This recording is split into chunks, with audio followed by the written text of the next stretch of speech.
اس کا مطلب ہے کہ ہر ہفتے کے بعد یہ پرائس نہیں آئے گی. اس کا مطلب یہ ہے کہ ہمیں خدشہ ہے کہ یہ پرائس 400 450 لیٹر بھی ہو سکتی ہے. اتنی زیادہ ہو جائے گی. پھر موٹر سائیکل والے کہاں موٹر سائیکل چلائیں گے؟ لوگوں کی جتنی تنخواہیں ہیں اتنا پیٹرول کا خرچہ ہے. تو یہ بالکل بھی قابل قبول نہیں رہے گا. حکومتوں کو اس میں ہیلپ کرنی چاہیے عوام کی.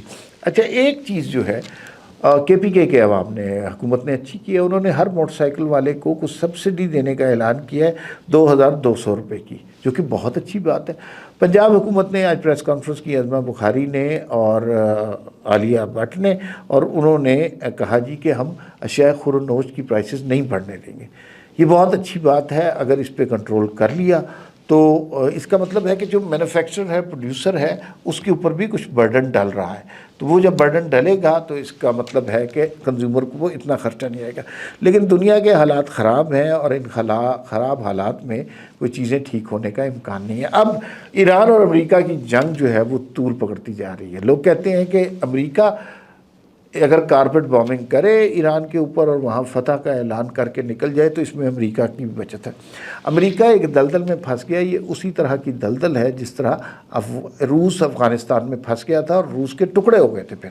تو اسی طرح کی سچویشن ہے. لیکن ایرانیوں کی طرف سے بڑا واضح اعلان ہے. انہوں نے کہا بھئی ہم نے نیچے نہیں جھکنا. ہماری جو پہلے پالیسیاں تھیں اب وہی پالیسیاں ہیں. اب اگر ہم پر حملہ ہوا تو ہم اسی شدت کے ساتھ جہاں جہاں امریکہ کے اڈے ہیں وہاں پر حملہ کریں گے. یہ ایک خطرناک صورتحال ہے. دوسرا، اب حملے ہو رہے ہیں پانی کے ذخیروں پر بھی. یعنی آنے والی جنگ، آنے والے دنوں میں پانی کی بھی قلت ہو جائے گی. اسرائیل نے حملہ کیا واٹر پلانٹ پر ایران کے، اور امریکہ جو ایران نے حملہ کیا خلیجی ممالک کے جو واٹر پروسیس کرنے کے پلانٹس ہیں اس کے اوپر. تو یہ تو بہت ہی گھناؤنی قسم کی جنگ ہو جائے گی، اور اس میں مجھے یوں لگتا ہے کہ حالات بہت زیادہ خراب ہونے کے امکانات ہیں. اچھا، پھر اس میں یہ ہے کہ ایران تو کسی طرح پیچھے ہٹنے کو تیار نہیں ہے. انہوں نے اپنے سپریم لیڈر کا اعلان کرنا تھا، اور سپریم لیڈر کسے چنا ہے؟ مجتبیٰ خامنہئی کو، جو آیت اللہ خامنہئی جنہیں شہید کر دیا تھا ان کے صاحبزادے ہیں. اس کا مطلب ہے کہ وہ اپنے ماضی کی پالیسیوں میں تسلسل چاہتے ہیں. امریکہ کے خلاف جو انہوں نے اپنے لوگوں کی ذہن سازی کی ہے اس کے اوپر قائم رہنا چاہتے ہیں.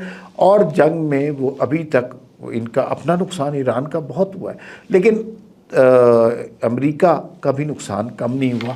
اسرائیل اور امریکہ کو ڈیلی اربوں ڈالر کا نقصان ہو رہا ہے اس جنگ میں آ کے، کیونکہ سٹاک مارکیٹس، آئل پرائسز یہ وہاں کی بھی تباہ ہو گئی ہیں، اور کوئی بھی ڈونلڈ ٹرمپ کے اس اقدام سے خوش نہیں ہے. لیکن دنیا میں چونکہ اب 2 سپر پاور نہیں رہی، روس نہیں رہا، ایک سپر پاور ہے، تو اس وجہ سے کوئی ڈونلڈ ٹرمپ کو روک ہی نہیں رہا. نہ روس روک رہا ہے، نہ چین روک رہا ہے، نہ مسلم امہ روک رہی ہے، نہ یورپین یونین روک رہی ہے. تو سارے بس ایک پاگل بدمست شخص کی حرکتوں کو دیکھ رہے ہیں. اور اگر اس نے یہ جنگ اس لیے کی ہے کہ ایپسٹین فائل میں اس کا نام آیا تھا، اس سے لوگوں کی توجہ ڈائیورٹ کرنے کے لیے اس نے یہ جنگ شروع کر دی ہے، تو امیجن کیجئے کتنا ظالم آدمی ہے. اپنے جرم چھپانے کے لیے اس نے پوری دنیا کو تباہ کر دیا. لیکن کچھ بیانات ایسے آئے ہیں ڈونلڈ ٹرمپ کے کہ ہم جب چاہیں گے اس جنگ کو بند کر دیں گے، اور اسرائیل کی مدد سے ہم اس جنگ کو بند کریں گے. اس سے یہ انڈیکیشن ملتی ہے کہ شاید کسی سٹیج پر امریکہ سوچ رہا ہے کہ اب اس دلدل سے نکل جانا ہے، کیونکہ ایران کو جس طرح وہ فتح کرنا چاہتے تھے، جس طرح رجیم چینج کرنا چاہتے تھے، سارے معاملات اپنے کنٹرول میں لے لینا چاہتے تھے، وہ نہیں ہوئے. انہوں نے ان کے آیت اللہ خمینی کو شہید کر دیا، لیکن ایرانی عوام اب بھی ان کے ساتھ ہیں. آخر میں اس ابتلا کے ماحول میں ایک اچھی خبر جو ہے وہ 5G جو ہے وہ ذرا بہتر ہونا. پاکستان میں کل اس کی نیلامی ہونے لگی ہے.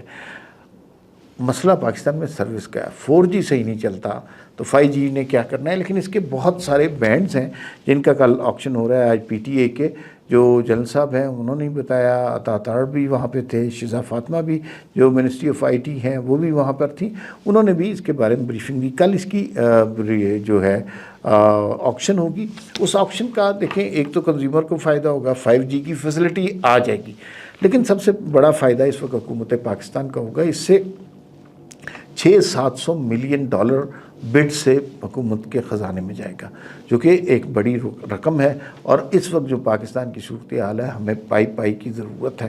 تو یہ کنزیومر کو بھی تھوڑا سا ریلیف ملے گا، حکومت کو بھی تھوڑا سا ریلیف ملے گا، یہ ایک اچھی خبر ہے، اور توقع ہے کہ بری خبروں کا دور ایک سٹیج پر ختم ہو جائے گا اور پاکستان کی جانب سے اچھی خبریں ملیں گی۔ فی الوقت اتنا ہی، پھر ملاقات ہوگی۔ اللہ